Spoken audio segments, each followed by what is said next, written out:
안녕하세요. 오늘도 찾아주셔서 감사합니다. 오늘은 경기도 성남시에 거주 중인 윤갑선 할머니가 보내주신 사연입니다. 무슨 일이 있었는지 제보된 사연 바로 읽어드리겠습니다. 안녕하세요. 70이 넘은 나이에 아직도 자식들 때문에 마음이 복잡한 할머니입니다. 저는 남편과 함께 집에서 조용히 노후를 보내고 있어요. 무료한 일상의 작은 즐거움을 주는 것이 바로 이 유튜브의 사연들이죠. 그러다 문득 우리 부부의 이야기도 한번 사연으로 보내보면 어떨까 싶었습니다. 라디오나 이런 곳에 사연을 보내본 적이 없어 글 솜씨가 부족할까 걱정이지만 떨리는 마음으로 이렇게 사연을 써봅니다. 저와 남편은 처음부터 형편이 넉넉하지 않았습니다. 서울의 작은 월세방에서 신혼을 시작했고 둘 딸을 낳았어요.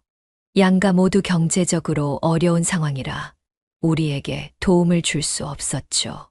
그래서 저희 부부는 자식들에게만큼은 우리와 같은 가난을 물려주고 싶지 않다는 마음으로 고물상을 차리게 되었어요.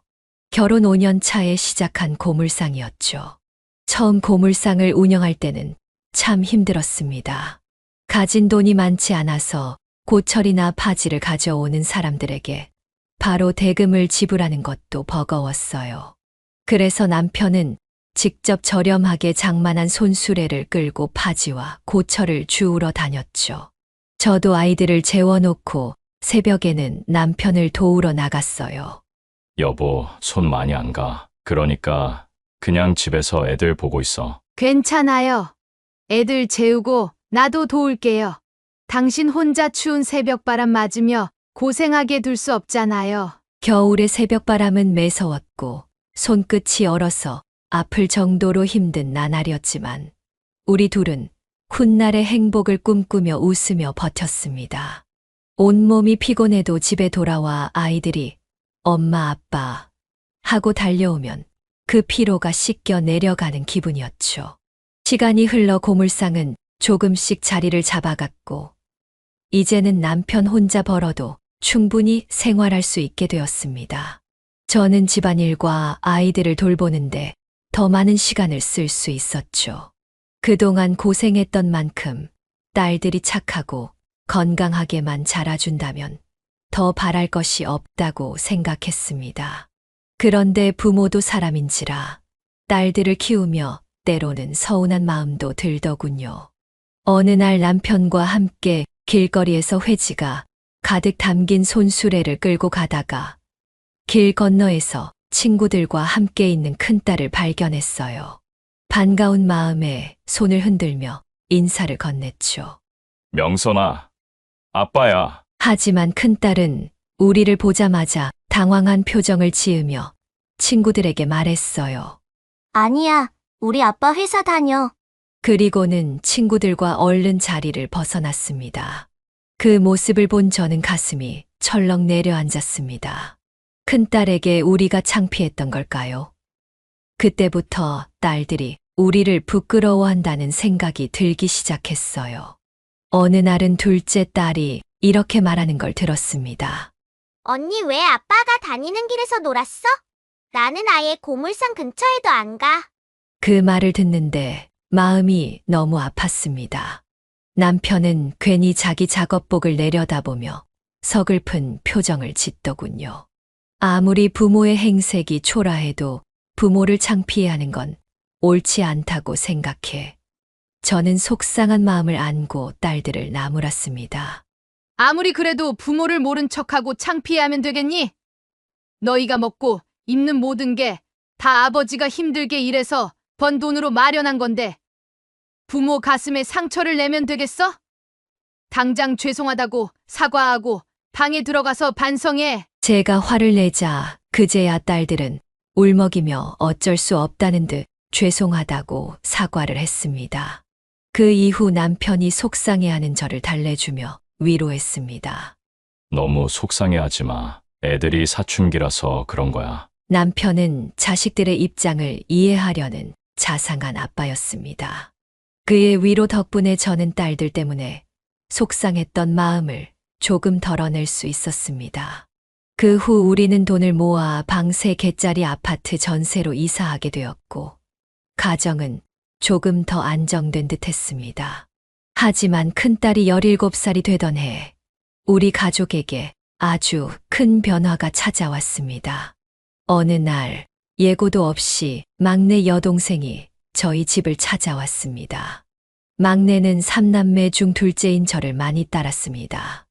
2년 전 제부와 이혼하고 서울에서 작은 식당을 운영하며 10살 된 아들을 혼자 키우고 있었죠.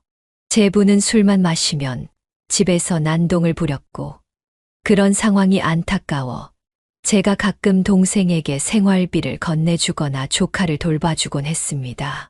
하지만 최근 이사 준비로 정신이 없었던 저는 한동안 동생을 챙기지 못했습니다. 오랜만에 찾아온 동생은 얼굴이 많이 상해 있었고, 울먹이는 얼굴로 절망적인 소식을 전했습니다.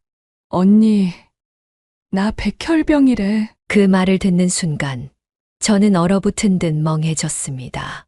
동생은 계속해서 이야기를 이어갔습니다. 자꾸 살이 빠지고 피가 멈추질 않아. 코피도 자주 나고. 그래서 병원에 갔더니 피검사에서 백혈병이래. 바로 입원해서 골수 검사를 받고 치료를 시작해야 한대. 그런데 나보다 더 무서운 건 대선이야. 내가 잘못되면 우리 대선이는 어떻게 해? 오빠도 멀리서 자기 가정을 챙기느라 바쁘고 부모님도 다 돌아가셨는데. 동생은 눈물을 펑펑 쏟으며 저에게 대선이를 부탁했습니다. 그날 저는 남편과 상의한 끝에 어린 조카를 저희 집에서 돌보기로 결정했습니다. 동생은 병원에 있어야 했으니 조카를 혼자 집에 둘 수 없었기 때문이죠. 하지만 딸들은 어린 사촌 동생이 우리 집에 머무는 것을 불편해했습니다. 뭐야, 진짜? 쟤 때문에 나랑 명희가 또 방을 같이 써야 된다고? 진짜 짜증나. 저는 딸들의 불평을 조카가 듣지 않도록 조심했고, 동생을 병간호하며 집과 병원을 오가며 바쁘게 지냈습니다. 그러나 동생의 상태는 날로 악화되었고, 결국 백혈병 진단을 받은 지 채 1년이 되지 않아 세상을 떠나고 말았습니다. 숨을 거두기 전 동생은 마지막으로 제 손을 잡고 헐떡이며 말했습니다. 언니, 우리 대선이 꼭 부탁해. 애 아빠한테 전화해봤는데 이미 다른 살림 차렸다고 하더라. 대선이를 절대 찾아오지도 말라고 해. 불쌍한 우리 대선이 버리지 말아줘. 마지막까지 이런 부탁해서 정말 미안해. 언니. 장례식 내내 살이 빠져 뼈만 남은 조카는 엄마를 잃은 슬픔에 목 놓아 울었습니다. 이모, 우리 엄마 이제 진짜 나한테 못 와요? 저 엄마 보고 싶어요. 엄마한테 갈래요. 그 말을 듣는 순간 제 가슴이 무너지는 것 같았습니다. 옆에 있던 남편이 저를 위로하며 손을 꼭 잡고 말했습니다. 여보, 대선이 아빠가 애 못 맡겠다고 했다면서. 설사 그쪽에서 데리고 간다고 한들 술만 먹으면 손 찍어 마는 그런 사람에게 대선이를 보낼 수는 없어. 난 대선이를 절대 못 보내. 그러니 우리가 데려와서 대선이를 우리 자식으로 키우자. 남편의 말은 제 마음속에 맺혀 있던 불안과 걱정을 단숨에 풀어줬습니다. 대선이를 우리가 키우자는 남편의 말에 얼마나 고마웠는지 모릅니다. 그 말이 저에게는 그저 조카를 위한 결정이 아니라 이 아이에게 진정한 가정과 사랑을 주겠다는 다짐처럼 들렸습니다. 그렇게 우리는 여동생을 떠나보낸 후 대선이를 친양자로 입양해 우리 자식으로 삼게 됐습니다. 시간이 지나면서 대선이는 우리의 가정에 자연스럽게 녹아들었습니다. 아버지, 저 학교 개교 기념일이라서 오늘 쉬어요. 그래서 엄마랑 도시락 싸서 아버지 도우러 왔어요. 대선이는 학교가 쉬는 날마다 친구들과 놀러 가는 대신 고물상에서 일하는 아버지를 도우러 오는 것이 일상이 되었습니다. 저는 그런 대선이가 얼마나 기특하고 대견했는지 모릅니다. 딸들은 여전히 아버지가 고물상에서 일하는 것을 창피해하며 친구들에게 아버지의 직업을 숨기기 바빴지만 대선이는 한결같이 아버지를 자랑스러워했습니다. 아이고, 우리 아들이 왔구나. 친구들이랑 놀지 않고 여길 오다니 기특도 해라. 아버지가 혼자 고생하는데 제가 도우러 와야죠. 아버지가 하시는 일 돕는 게 훨씬 보람차요. 이 말을 듣고 남편은 입가에 웃음을 지으며 대선이를 꼭 안아주었습니다. 남편은 대선이가 고물상에서 일손을 돕는 것을 보며 고생했던 자신의 어린 시절을 떠올리곤 했습니다. 세월이 흘러 세 아이는 모두 성인이 되었습니다. 첫째 딸은 세 아이 중 유일하게 대학에 가지 않았지만 우리의 도움으로 29살의 남대문에 옷가게를 차렸습니다. 남편의 고물상은 점점 자리를 잡았고 우리가 청약으로 마련한 자가도 있었기에 자금에 여유가 있었습니다. 덕분에 큰딸도 자신의 가게를 운영하게 되었지요. 엄마, 이번에 정말 가게 잘 될 거야. 저번처럼 힘들어도 절대 그만두지 않고 끝까지 해볼 거예요. 그래, 네가 이번엔 꼭 잘해보겠다고 하니 아버지가 창업 자금을 대준 거야. 이번에는 끝까지 책임지고 열심히 해야 한다. 알았지? 알겠다니까요. 근데 도와준 거 너무 생색내는 거 아니야, 엄마? 여전히 철없고 제멋대로인 큰딸이었지만 그래도 성인이 되어 자신의 일을 알아서 하는 걸 보니 안심이 됐습니다. 둘째 딸은 지방대학을 졸업하고 중소기업에 취직했으며 학원도 다니지 않고 혼자 공부했던 대선이는 서울중하위권대학을 졸업하고 중견기업에 취직했습니다. 그나마 다행히 대선이는 자신의 길을 잘 찾아 나가고 있었어요.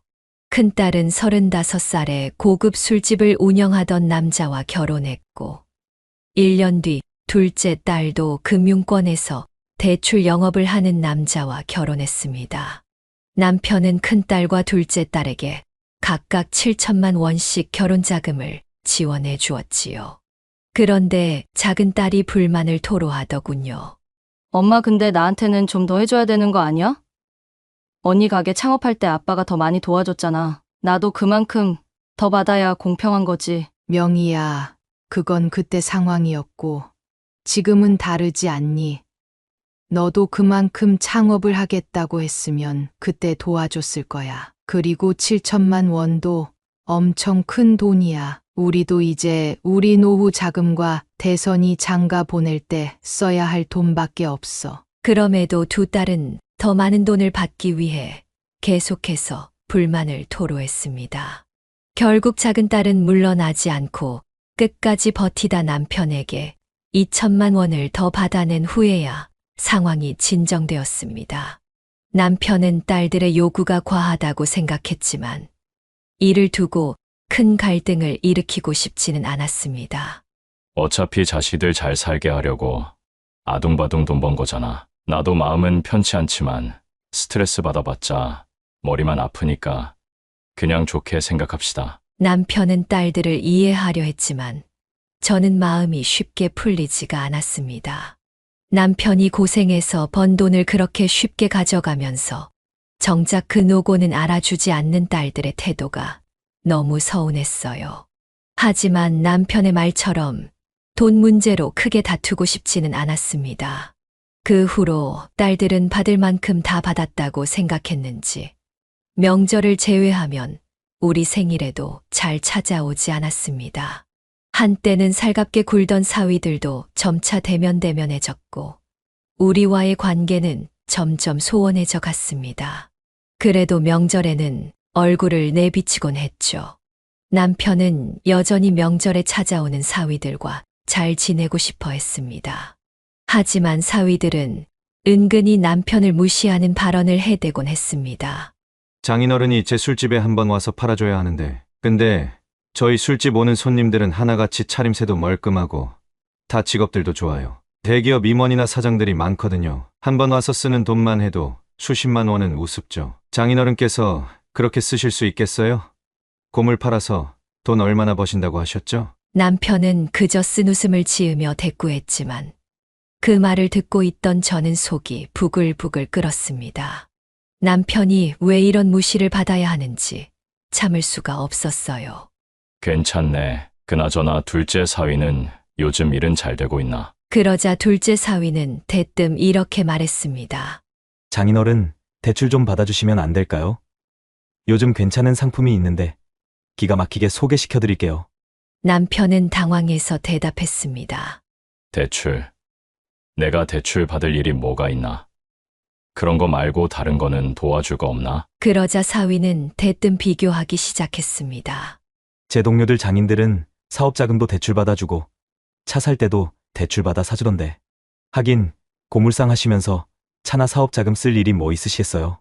사위들의 이런 말이 거듭되자 평소 조용했던 대선이가 드디어 참지 못하고 화를 내기 시작했습니다. 매형들 지금 말씀 너무 지나치신 거 아세요? 아다르고 어다른 법인데 왜 말끝마다 우리 아버지 직업을 비하하시는 겁니까? 큰 매형, 술집 사장이라고 하면서 왜 우리 아버지한테 대접 한번 못 해줘요? 자기도 그럴 능력 없으면서 왜 자꾸 우리 아버지를 무시합니까? 아버지가 돈이 없어서 그런 게 아니에요. 그냥 그 돈을 술값으로 쓰기 싫으셨을 뿐이죠. 그리고 작은 매형, 얼마나 실적이 안 좋으면 장인어른한테 대출 받아달라고 부탁하냐고요. 그리고 다른 사람들하고 비교하는 건 또 뭐예요? 두 분 다 우리 아버지한테 사과하세요. 대선이의 돌직구에 두 사위는 당황의 말을 잊지 못했고 그제야 큰 딸이 대선이를 나무라기 시작했습니다. 대선아, 너 왜 괜히 시간 내서 온 매형들한테 큰 소리 치고 그래? 너야말로 너무 심한 거 아니야? 버릇없는 건 사위들이다. 대선이가 무슨 틀린 말을 했다고 그래? 너희가 부모를 제대로 대접하지 않으니까 사위들이 저렇게 나오는 거잖아. 부모 앞에서 저런 말을 하다니 정말 기가 막혀. 제가 화를 내자 그제서야 두 딸은 떨떠름한 표정으로 남편과 저에게 마지못해 사과를 했습니다.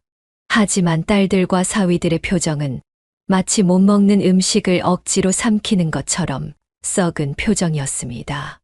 누가 봐도 억지로 하는 사과였죠. 그 모습을 본 남편은 결국 화가 나서 버럭 소리를 질렀습니다. 다들 그만해. 자식들을 부모 공경도 모르는 인간들로 키운 내 탓이야. 너희들도, 그리고 자네들도 더는 얼굴 마주하고 싶지 않으니 이만 돌아가게. 그렇게 말하며 남편은 손주들과 두 딸 부부를 쫓아냈고 한숨을 푹푹 내쉬었습니다. 고물상을 무시하던 그들이 돌아간 뒤 얼마 지나지 않아 또 다른 일이 터졌습니다. 이번엔 고물상을 두고 큰 다툼이 일어났죠. 아빠, 고물상을 대선이한테 물려줄 거라며? 그래. 소식이 빠르구나. 대선이가 회사에서 억울하게 누명 쓰고 그만뒀잖니. 이제 내가 70이 다 돼 가니 몸도 힘들고 대선이가 틈틈이 일 도와줘서 대선이에게 물려주는 게 맞다고 생각했다. 남편의 말을 듣자 딸들과 사위들은 크게 반발하기 시작했습니다. 솔직히 장인어른 친자식은 우리 아내랑 처제 아닌가요? 이건 형평성에 어긋나는 것 같은데요. 남편은 어이없다는 표정으로 답했습니다. 형평성.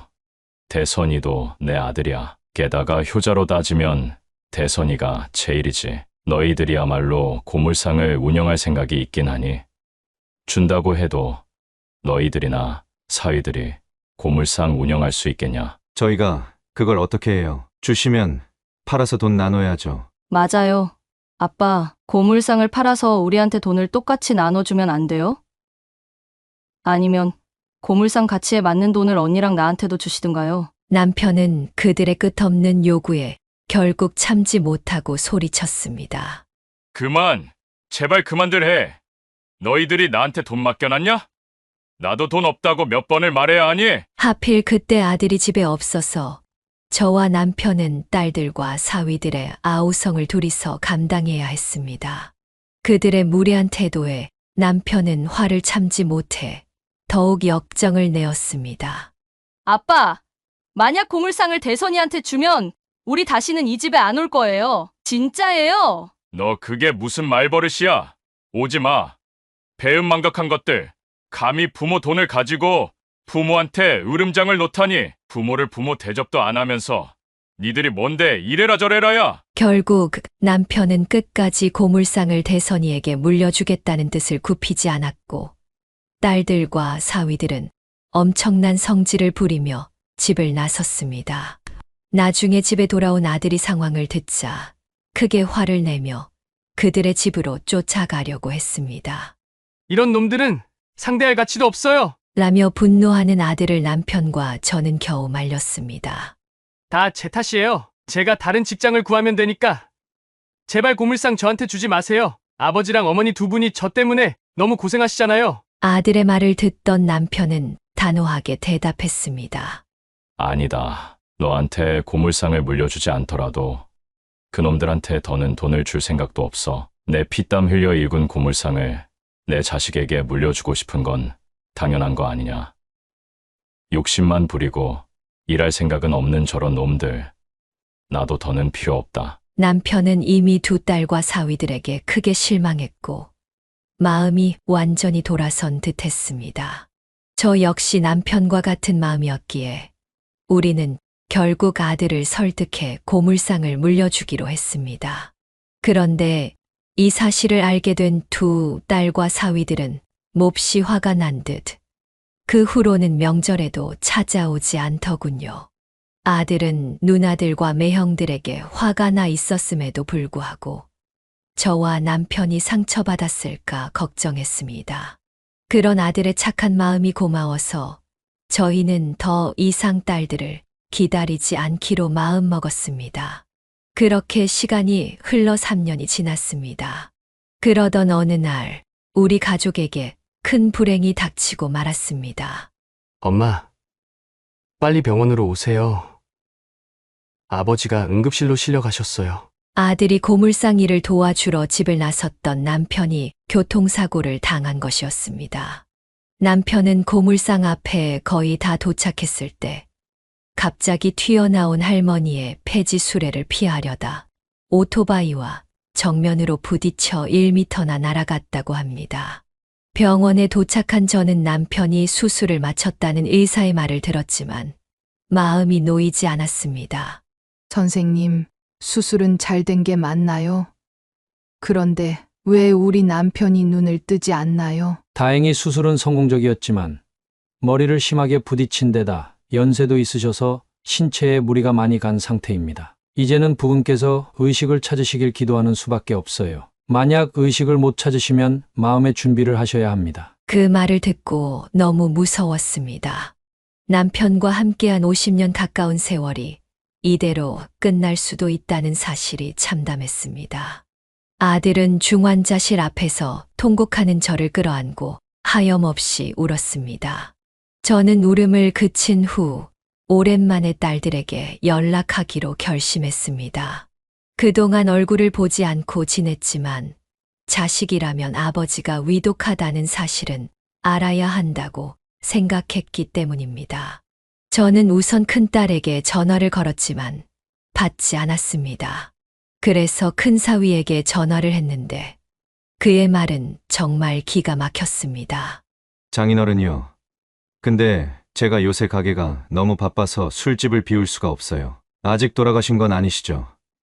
그러니까 장모님이 애엄마한테 다시 전화 걸어보세요. 전 바빠서 이만 끊겠습니다. 그 말을 듣고 귀가 막혔습니다. 뒤늦게 큰딸에게 다시 전화가 왔지만 더 충격적인 말을 내뱉더군요. 아빠가 그렇게 딸들 귀한 줄 모르더니 벌 받았네. 난 또 3년 만에 무슨 일인가 했더니 나 장사하느라 바빠. 어차피 중환자실에 하루 종일 면회도 안 되고 아빠 의식도 없는데 내가 가서 뭐해? 고물상 물려받은 효자 대선이나 열심히 옆에서 지키라고 해. 그 말을 듣고 저는 천불이 났습니다. 전화를 받은 작은 딸 또한 비슷한 반응이었고 작은 사위는 아예 전화를 받지도 않았습니다. 니들 아버지가 그렇게 고생하며 너희를 키웠는데 아버지가 위독해도 한 명도 안 와 볼 수가 있니?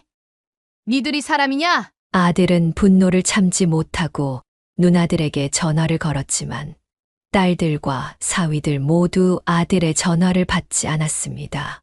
남편이 가끔 딸들의 사진을 들여다보며 그리워하던 모습이 떠올라 그 모습이 더더욱 가여워 미칠 것만 같았습니다. 남편은 그렇게 2주 넘게 중환자실을 벗어나지 못했습니다.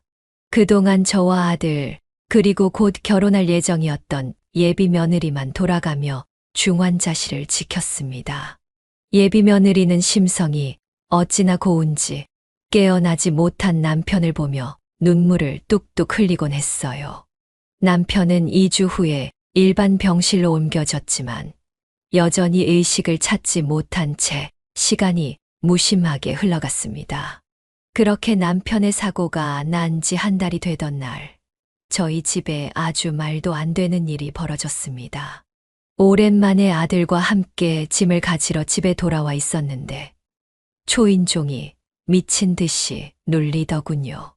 문을 열어보니 술에 잔뜩 취한 두 딸과 두 사위가 느닷없이 들어오는 것이었습니다.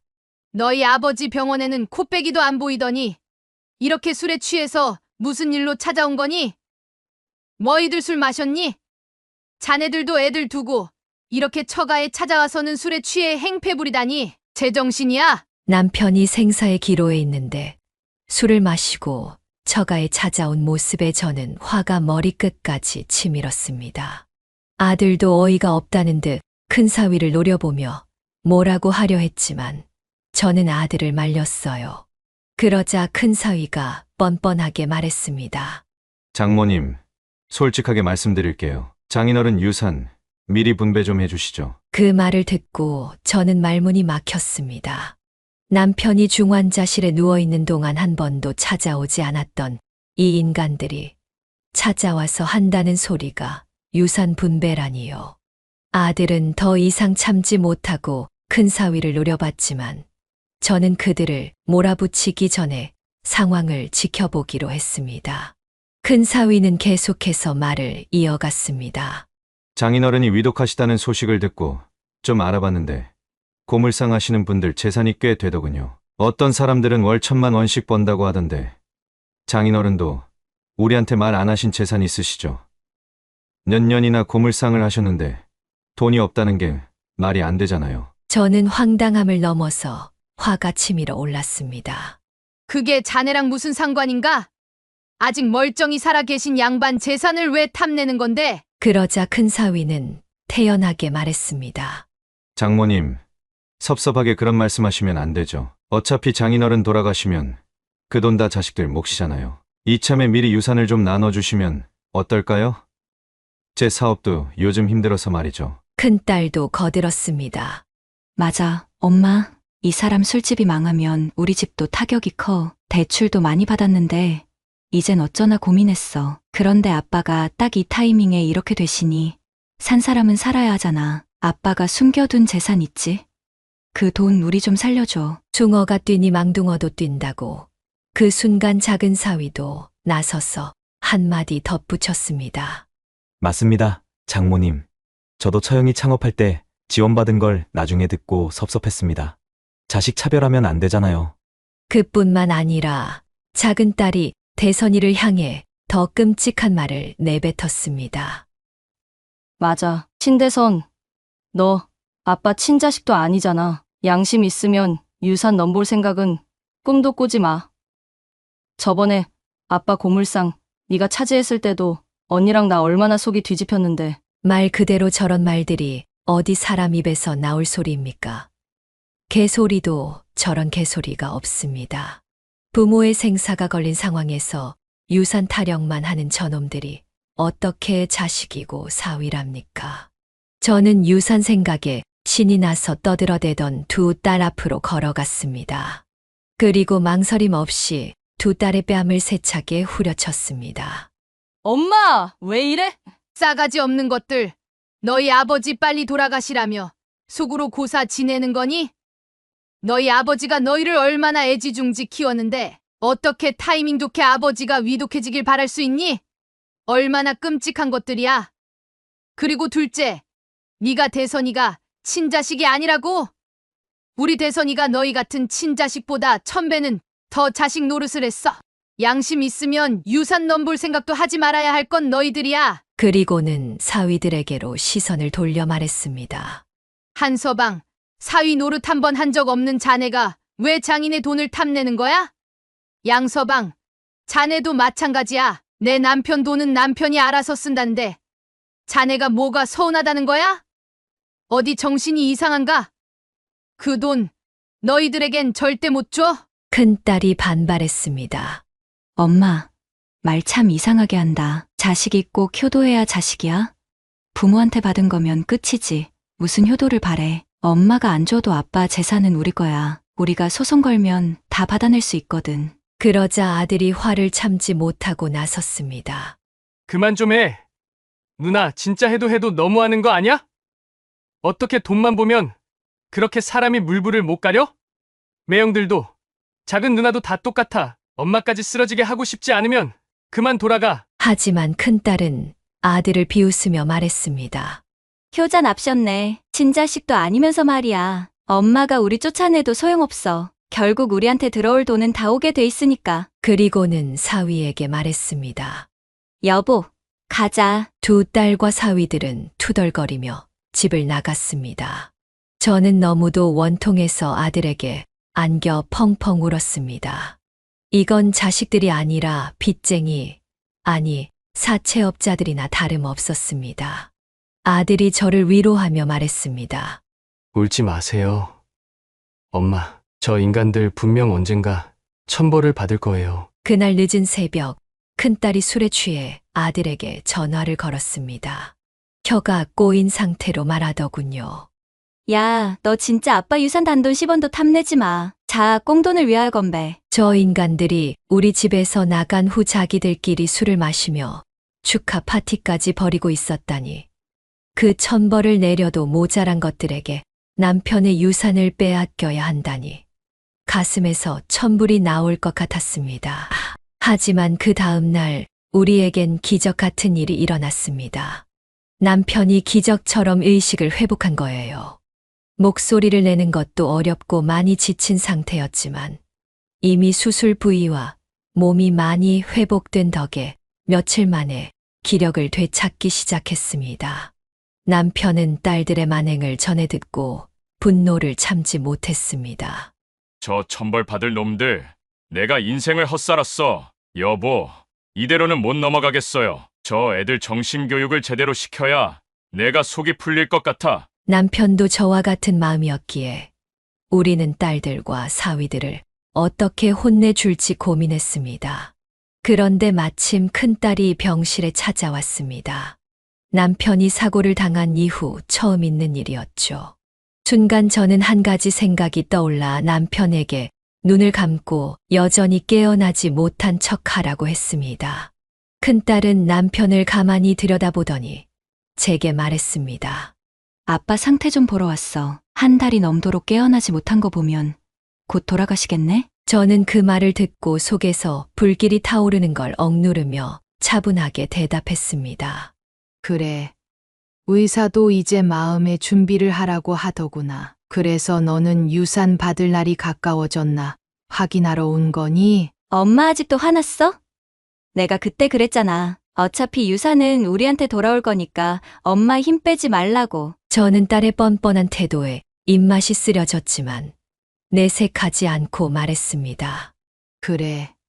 네 말이 맞다. 며칠 생각해보니 나도 너희들과 신경전 하느라 힘 뺄 필요가 없겠다. 사실 너희 아빠 재산이 생각보다 더 많아. 저번에 투자 목적으로 사둔 빌라가 재개발이 확정되면서 돈이 꽤 불어났어. 얼마나 됐는데? 다 합치면 평가 금액이 15억 정도 되더구나. 어차피 너희 아빠가 나중에 물려주려던 돈이니까 나까지 합쳐서 분배해서 너희들한테 다 나눠줄게. 대선이는 우리 친자식도 아니니까 고물상이면 충분할 거야. 15억? 진짜지? 엄마 진짜 약속한 거지? 15억에서 엄마 목 빼면 5억씩 나랑 명희한테 준다고? 큰딸은 믿기지 않는 듯 펄쩍펄쩍 뛰며 기뻐했습니다. 제가 속으로 무슨 생각을 하고 있는지 전혀 눈치채지 못한 채 말이죠. 저는 딸에게 마지막으로 덫을 던졌습니다. 그래도 내가 너희 아빠 재산을 전부 마음대로 움직일 순 없으니 집으로 와. 미리 처분해서 줄 수 있는 돈은 조금 줄게. 사위들도 명의도 다 데리고 와. 와, 대박. 아싸. 아빠 돌아가시면서 진짜 아빠 노릇 톡톡히 하시네요. 아빠 기왕이면 빨리 돌아가세요. 큰딸은 덩실덩실 춤을 추며 병실을 나갔습니다. 그제야 눈을 뜬 남편은 피눈물이 나올 듯 붉게 충혈된 눈으로 눈물을 흘리고 있었습니다. 빨리 돌아가라. 내가 저런 소리나 들으려고 그 힘든 시간을 버텨가며 자식들을 키웠단 말이냐. 여보, 울지 마요. 내가 복수해 줄게요. 저런 것들은 더 이상 제 자식도 아니에요. 제가 죽어도 똑같이 저랬을 거예요. 그렇게 일주일 후 우리는 집에서 딸들과 사위들을 맞았습니다. 그놈들은 신이 나서 집으로 들어왔고 거실의 풍경을 보자마자 그 자리에 굳어버렸습니다. 왜 그러니? 귀신이라도 본 것 같구나. 왜냐하면 제 옆에는 바로 전날 퇴원한 남편이 눈에 불을 켜고 앉아 있었거든요. 멀쩡히 앉아 있는 남편을 보자 두 딸과 사위들의 얼굴이 새파랗게 질리기 시작했습니다. 아빠, 어떻게 이렇게 갑자기? 분명 일주일 전에는 오늘 내일 하신다고 했는데. 남편은 차가운 표정으로 대꾸했죠. 왜? 내가 안 죽어서 섭섭하니? 내 유산 못 받게 생겨서. 일단 다들 앉아라. 우선 미안하다고 사과해야겠다. 나도 너희들에게 그 15억을 나눠주고 싶었는데 어쩌겠니? 이렇게 내가 멀쩡하게 깨어났지 뭐니? 큰딸은 어이없다는 듯 소리쳤습니다. 말도 안 돼. 엄마, 지금 장난치는 거지? 엄마랑 아빠 둘이 짜고 일부러 이런 거잖아. 야, 신대선. 너도 알고 있었지? 대선이는 차분히 대답했습니다. 왜 그렇게 화를 내, 누나? 아버지가 깨어난 건 자식으로서 당연히 축하할 일 아닌가? 대선이 말이 맞다. 그리고 너희 아빠가 결정하신 게 있어. 그 15억으로 대선이 신혼집을 마련해 주겠다고 하셨어. 서울의 7억짜리 아파트로. 그리고 남은 돈은 우리 노후 자금으로 쓰다가 갈 거다. 너희들에겐 한 푼도 못 주신다고 하셨어. 저는 처음부터 딸들에게 돈을 줄 생각이 없었어요. 그저 돈밖에 모르는 아이들에게 희망을 주고 그 희망을 무참히 빼앗아 좌절감을 안겨주려 했던 겁니다. 부모에게 돈이 있어도 그들에겐 그림의 떡이라는 걸 똑똑히 보여주고 싶었죠. 그런데 그 아이들의 반응은 정말 가관이었습니다. 뭐, 안 돼. 아빠, 나 그 돈 꼭 받아야 돼. 나 이미 가게 주인한테 월세 뺀다고 말했단 말이야. 이제 쇼핑몰 차리고 대표 소리 들으려고 다음 세입자까지 다 정해놨다고요. 큰 사위도 덧붙였습니다. 장인어른, 저도 급해요. 이미 그 돈 주신다고 해서 대출 잔뜩 받았단 말입니다. 지인들한테 빌린 돈 갚고 거래처에 밀린 대금도 다 해결하려고 했어요. 게다가 가게 넘기라는 것도 장인어른 돈 믿고 버텼는데 갑자기 이러시면 저 어떡합니까? 작은 딸도 울상을 지으며 말했습니다. 엄마, 우리도 치킨집 차리려고 둘 다 회사 그만뒀단 말이야. 어차피 아빠 금방 돌아가실 것 같아서. 한심하게도 그 일주일 동안 이들은 이미 유산을 어떻게 쓸지 계획까지 다 세워놨더군요. 남편이 세상을 떠난 후에야 15억을 줄 수 있다고 말했음에도 이놈들은 정말로 남편이 빨리 죽기만을 바라고 있었던 것 같습니다. 그 어이없는 광경에 남편은 결국 화를 참지 못하고 소리쳤습니다. 누가 너희들더러 그렇게 하라고 했어? 내가 한 달이든 두 달이든 더 살면 어쩔 거야? 그 경솔한 행동을 누가 시켰냐고! 그러자 큰딸이 울먹이며 말했죠. 아빠, 그럼 우린 어떻게 해? 아빠라고 부르지도 마라. 이제 난 너희들이 자식인 줄도 모른다. 돈 몇 푼에 부모가 죽기만을 기다리는 너희 같은 놈들은 자식 자격이 없어. 세상에 너희 같은 자식들은 없을 거야. 내가 그렇게 하라고 했어? 아니면 네 엄마가 그랬냐? 이건 다 너희들 욕심 때문에 벌어진 일이야. 돈 안 준다고 소송 걸어서 몫을 찾겠다고. 내가 그 꼴 보느니 댁 살까지 벽에 똥칠하면서라도 아주 오래오래 살겠다. 남편은 분노에 차서 이어갔습니다. 평생 우리 곁에서 효도한 대선이한테 내가 주고 싶은 건 다 줄 거다. 자식으로서 도리도 안 하려는 너희한테 부모 재산을 바라볼 자격은 단 한 푼도 없어. 두 번 다시 이 집에 발도 들이지 마라. 나가! 큰딸과 작은딸, 사위들 모두 절박한 표정으로 애원했습니다. 아빠, 제발 한 번만 봐주세요. 장인어른, 저희가 잘못했어요. 엄마, 아빠 좀 말려봐요. 엄마가 우리한테 돈 준다며 이대로 우리 인생 망치게 둘 거야? 저는 냉정하게 대답했죠. 글쎄, 네 아빠 재산이니까 난 손 쓸 방법이 없네. 그리고 마지막으로 한마디 더 할게. 너희가 효도 같은 건 바라지 말라고 했지? 그 말 그대로 돌려줄게. 우린 너희를 낳아준 걸로 부모로서 할 도리는 다 한 거야. 이제 부모 자식 간의 의리는 너희가 먼저 져버렸어. 앞으로 너희 인생은 너희가 알아서 살아. 우린 너희에게 더 이상 할 의무도 도리도 없다. 상황이 얼마나 심각한지 깨달은 두 딸과 사위들은 무릎을 꿇고 싹싹 빌기 시작했습니다. 그러나 남편과 저는 그들을 전혀 용서할 마음이 없었어요. 결국 아들이 그들을 집 밖으로 끌어내려 했지만 혼자서 4명을 상대하는 건 역부족이었죠. 결국 남편이 경찰에 전화를 걸고 나서야 그놈들은 더는 가망이 없다는 걸 깨달았는지 엉엉 울며 집을 떠났습니다. 하지만 그날 이후에도 딸들과 사위들은 집을 떠난 게 끝이 아니었죠. 두 딸과 두 사위는 돌아가며 현관문 앞에서 울며 빌기 시작했습니다. 한 번도 병문안은커녕 연락도 없던 딸들이 이제 와서 전부 손을 내밀며 애원하기 시작한 겁니다. 큰딸이 문 밖에서 애원하듯 소리쳤습니다. 아빠, 나 옷가게 다 잃었어. 장사도 못하고 모아뒀던 돈도 애 아빠 대출금 갚는데 다 썼어. 이제 진짜 아무것도 없어. 제발, 아빠, 3억, 아니 1억만이라도 빌려줘. 차용증도 써줄게. 시댁도 이젠 아무 도움도 못 주고 우리 애 봐주는 것도 한계야. 도와달라고 아빠 좀 부탁해. 작은 딸 역시 울먹이며 소리쳤습니다. 엄마, 아빠, 저희도 지금 상황이 너무 힘들어요. 취직이 안 돼서. 지금 우리 집도 근근히 살고 있다고요. 생활비라도 좀 도와주면 안 돼요? 저희 집도 이젠 다 끊겨서 진짜 어떻게 해야 할지 모르겠어요. 장인어른, 제가 정말 잘못했습니다. 대출도 잘못 받아서 이자 폭탄 맞았어요. 금리가 33%가 넘어요. 그냥 서류 보고 동의했더니 그놈이 저를 이용한 거예요. 월세도 올려달라는데 이대로 가게도 못 지킬 것 같아요. 제발 한 번만 살려주세요. 이대로 가면 저희는 정말 끝이에요. 사위들이 그렇게 절박하게 빌어댈 때마다 남편과 저는 마음이 무겁고 쓰렸습니다.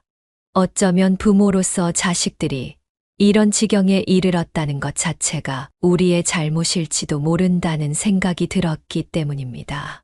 하지만 남편과 저는 그 악마 같은 눈빛을, 남편이 병실에서 죽기를 바랐던 그 표정을 절대 잊을 수가 없었습니다.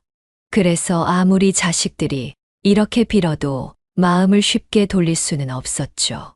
남편은 몇 번이나 경찰을 불러 딸들과 사위들을 쫓아냈습니다. 그렇게 몇 번이나 그들이 집에 찾아와도 남편은 단호하게 그들을 물리쳤죠. 마침내 딸들과 사위들은 더는 찾아오지 않았습니다.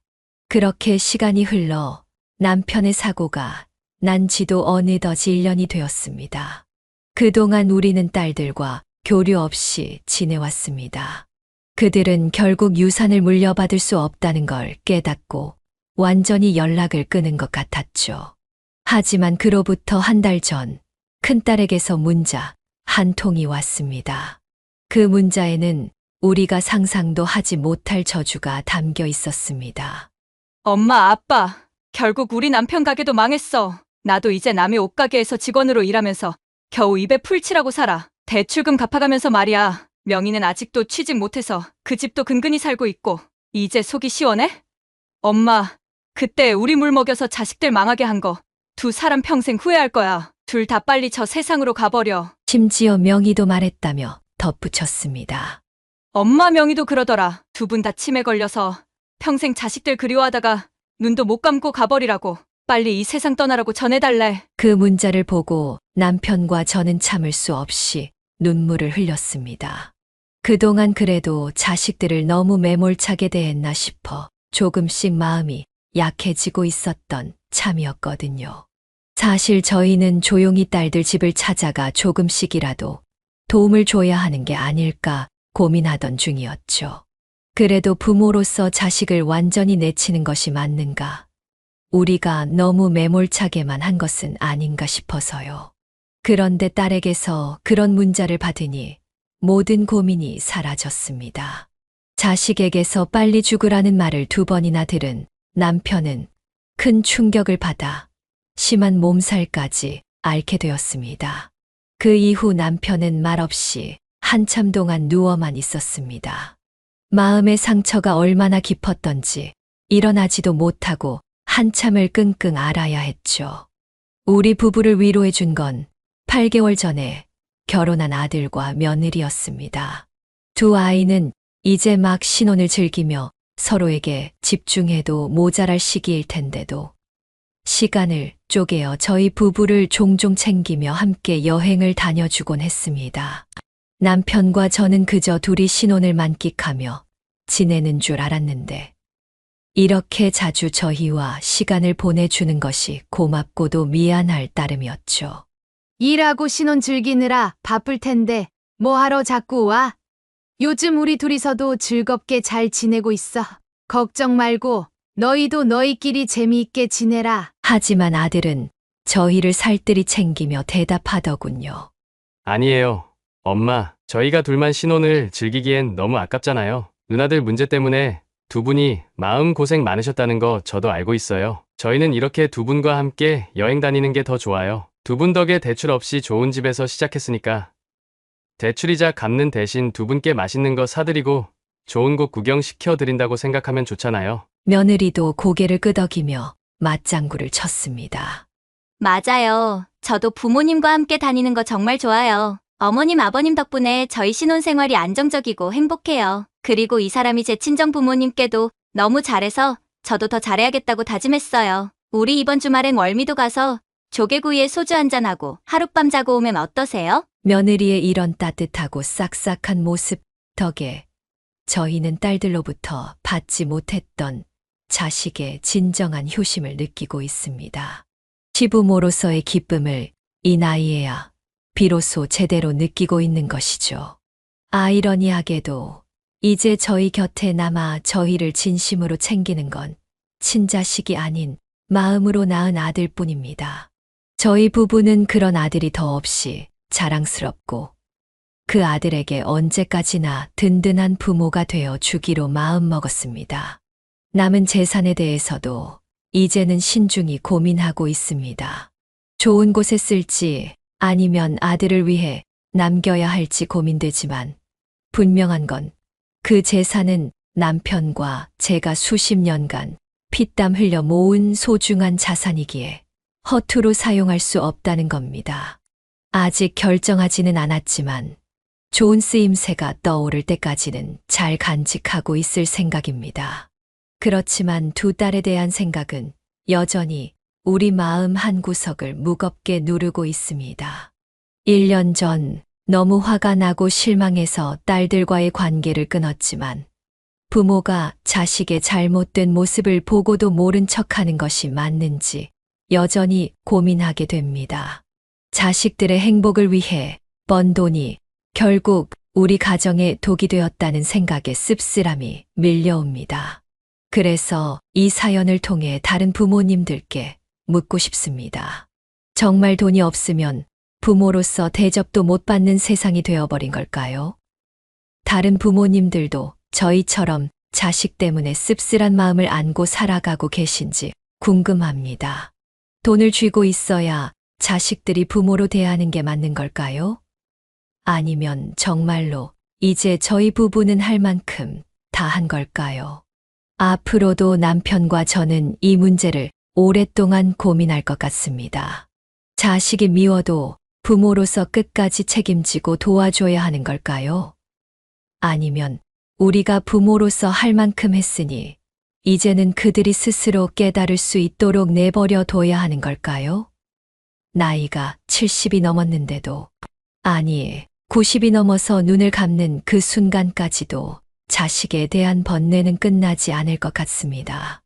이 세상 모든 부모님들께 자식 때문에 끝없는 고민을 하며 살고 계실 여러분께 이 사연을 통해 응원과 격려의 마음을 전합니다.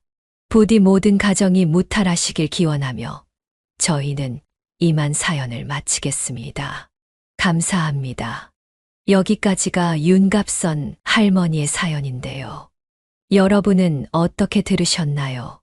이 사연은 윤갑선 할머니가 보내주신 사연으로 사연자님의 입장에서 작성되어서 윤갑선 할머니님께 유리하게 작성되었을 수도 있습니다.